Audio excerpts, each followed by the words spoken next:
இங்க நம்ம ஹீரோ வேலைக்கு போகும்போது ஹெல்மெட் போடாம போனனால போலீஸ் இவனை புடிச்சிடுறாங்க. போலீஸ் ஏன் ஹெல்மெட் போடலான்னு கேக்குறப்ப இல்ல சார் நான் ஹெல்மெட் வாங்கலான்னு தான் போனேன்னு இவனு கதை சொல்றான். இதெல்லாம் கேட்ட போலீஸும் கவர்மெண்ட்ல குடுக்கிற ஒரு ஹெல்மெட்டை கொடுத்து இந்த ஹெல்மெட் போடாம நீ வெளியில வரக்கூடாதுன்னு வார்ன் பண்ணி அனுப்புறாரு. இதுக்கப்புறம் வேலை விஷயமா எந்த கிளைண்ட மீட் பண்ண போனாலும் இந்த ஹெல்மெட்டை போட்டு தான் கிளம்புறான். ஒரு நாள் ரியல் எஸ்டேட் விஷயமா ஒரு டாக்டர் கிட்ட பேசிட்டு இருக்கும் போது அவர் இவரோட தலைய பாக்குறாரு. நீங்க ஹேர் டிரான்ஸ்ஃபர் பண்ணீங்கன்னா மறுபடியும் உங்களுக்கு பழைய மாதிரி நிறைய முடி முளைக்கும்ங்கிறத சொல்றாரு. மறுபடியும் உங்களுக்கு பழைய மாதிரி முடி வேணும்னா உங்களுக்கு 1 லட்சம் ரூபாய் செலவாகுங்கிறதையும் சொல்லிடுறாரு. இப்படின்னா இருக்கும் போது இவர் வேலை பார்த்த கம்பெனில இருந்து இவரை வேலையை விட்டு தூக்கிடுறாங்க.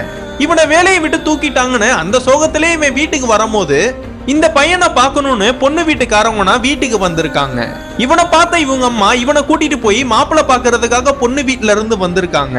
இந்த விக்க மாட்டிட்டு நீ வெளியில போய் நில்லுன்னு சொல்றப்ப இவன் ரொம்ப டென்ஷனா இருக்கிறனால அந்த விக்க எடுத்து அவங்க உட்கார்ந்து இருக்கிற இடத்திலே வீசிடுறான். அந்த பொண்ணு வீட்டுக்காரங்க கிட்ட இவனை பத்தின எல்லா உண்மைகளையும் சொல்லி அவங்கள அனுப்பி விட்டுறான். அந்த பொண்ணு வீட்டுக்காரங்களும் மாப்பிள்ளை பேசுறதனா பார்த்து மாப்பிள்ளை எங்களுக்கு பிடிக்கலன்னு சொல்லிட்டு கிளம்பிடுறாங்க. இவன் அந்த சோகத்திலேயே நல்லா குடிச்சிட்டு நைட்டு வீட்டுக்கு வரான். வீட்டுல நல்லா தூங்கிட்டு காலையில எழுந்து பார்த்தா அவங்க அம்மா இறந்து போயிடுறாங்க. அவங்க அம்மா இறந்து போனனால அவங்க அம்மாக்கு சேர வேண்டிய இன்சூரன்ஸ் பணம் கிடைச்சிருக்கும். அந்த 2 லட்சம் ரூபாய் பணத்தை வச்சு இவனு ஹேர் டிரான்ஸ்ஃபர் பண்றான். இவனுக்கு அதை பண்ணி முடிச்சதுக்கு அப்புறம் 1 மாசம் கழிச்சு பார்த்தா இவனுக்கு பழைய மாதிரியே முடினா வளர ஆரம்பிக்குது.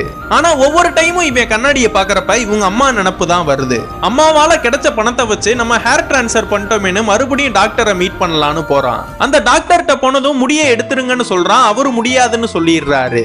இவன் அந்த இடத்தை விட்டு கிளம்புறப்ப டாக்டர் கடைசியா நீ ஹெல்மெட் யூஸ் பண்றதை நிப்பாட்டிக்கோ, இதனாலதான் முடி கொட்டுதுங்கிறத சொல்றாரு.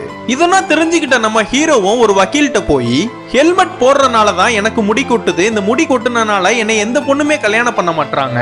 அந்த டாக்டர் சொன்னது நிறைய பொண்ணுங்க இவனை ரிஜெக்ட் பண்ணது எல்லாத்தையுமே வீடியோ ஆதாரமா எடுத்து இந்த வக்கீல் கிட்ட வந்து தரான்.